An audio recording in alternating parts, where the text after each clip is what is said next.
Hi, guys. Welcome to week 9 and welcome to June. I can't believe this is our last week together. So, before I go over this week's board, I want to kind of go over some announcements. So, the first thing is our last day of school is Friday, June 5th.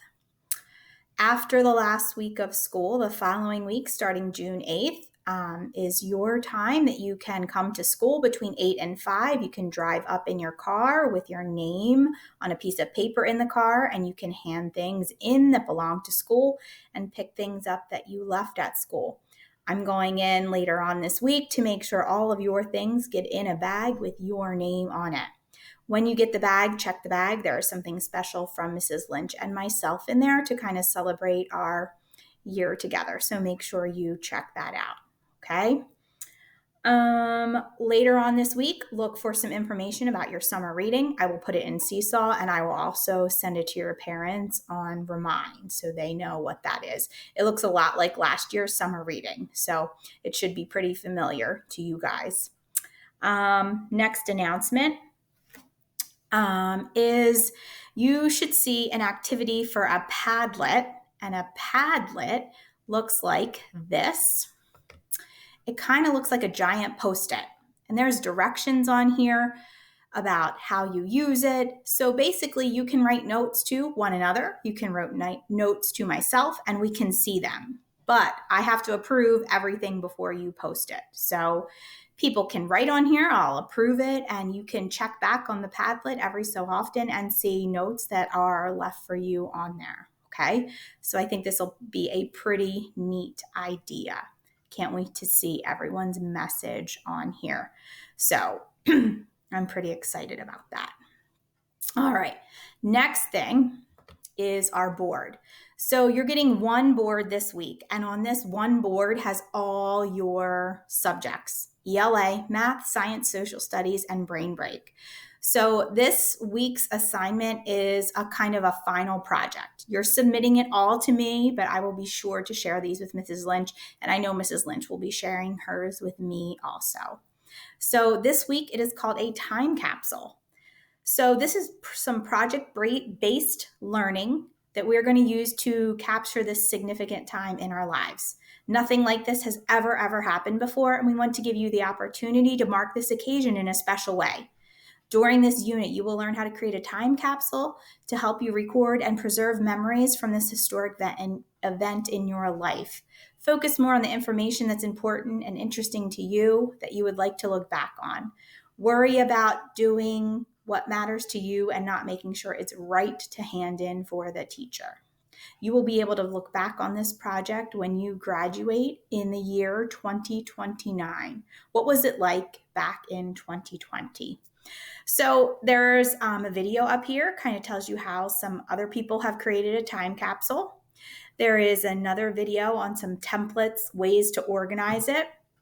And then on our board, you're going to pick 2 from each column, and then you're going to organize it in a Seesaw template, which I will also show you.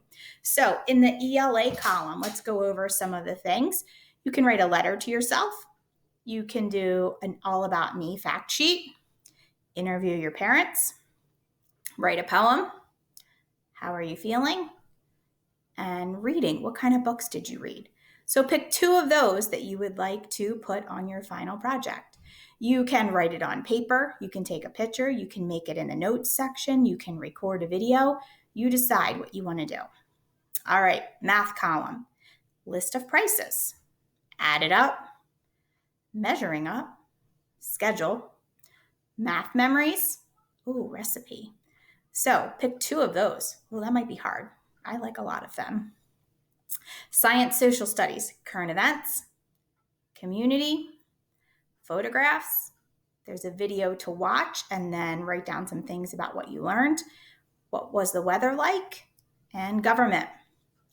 Then in the creative zone brain break, there's some chances to do some things for art, music, phys ed, health, digital literacy, and STEM. And there's little descriptions underneath each of those to explain exactly what you want to do. So after you take some time checking out the board and decide which ones you like, Here's how you're going to put your final project together. So you're going to go into your Seesaw activities where it says add response. You're going to click that. I'm going to go as a sample student, so I'll be able to see exactly what you see. And here's your time capsule to organize it. Put your name, put your grade there. The second page, 2 ELA activities. So which 2 ELA boxes did you do? You want to take a picture of what you did and put them here? Are you going to use the notes to write it here? Are you going to use a text box? You decide. The next page, the third page, is the math activities. Which 2 did you do? How are you going to show them on here? All right, let me scoot myself over. The fourth page, 2 science social studies activities. Which did you do? Display them here. And the last column, the brain break creative zone activities. Which 2 did you do? Display them here. Then the last page is a spot for your selfie. So you take a picture of yourself and you write in the date up here, and then you submit it. So you probably shouldn't be submitting Seesaw activity right away. You're going to have to do the activities, decide how you're going to organize them, and then you are going to submit them. All the things I want you to keep and create your own time capsule. And then when you graduate in year 2029, you can take them out and look, what was it like when I was in 3rd grade? So when you're done all of this, you guys know how to hit submit. Okay. This week for class meeting, our class meeting will be on Friday, June 5th at 2 o'clock again. We will do some end of the year things. Mrs. Lynch is working on a wonderful slideshow, so I cannot wait to see that. I think that'll be a great way to celebrate our end of the year. So I'm going to leave you with a quote again, since I've kind of done that every week. So the quote is from Helen Keller, and the quote is, "Alone we can do so little. Together we can do so much." So look at all of the things that we did together in the classroom, outside of the classroom, online. We accomplished so much together.